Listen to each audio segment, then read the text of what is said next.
नमस्कार। हमारा दोस्त यादव बजरंगी की तरह उड़ लेता है, गया है यमुना का मुआयना करने।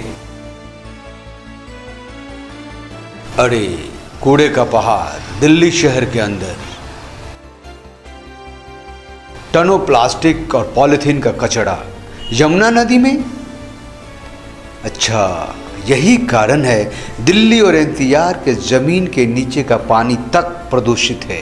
प्लास्टिक और पॉलिथीन के कचरे ने यमुना के पानी को विषैला बना दिया और यही कारण है लोगों और मवेशियों में कई जानलेवा बीमारी होने का। लोग कानून को क्यों नहीं मानते, सरकार की क्यों नहीं सुनते? यमुना नदी तो नाला है, अब तो वही देखेगा उसको।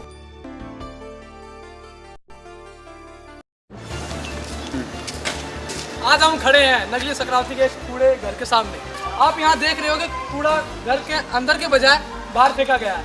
यहाँ पे कितने सारे पशु हैं जो कि पदार्थ के साथ कितनी सारी पॉलिथीन भी खा जाते हैं, उनसे कितनी की मौत हो चुकी होगी। ये मवेशी के अंदर जो रहती है, मवेशी को खा के, इसमें पता नहीं किस तरह की गंदगी आती है, उसको खा के या 2-3 तो पशु भी मर चुके हैं।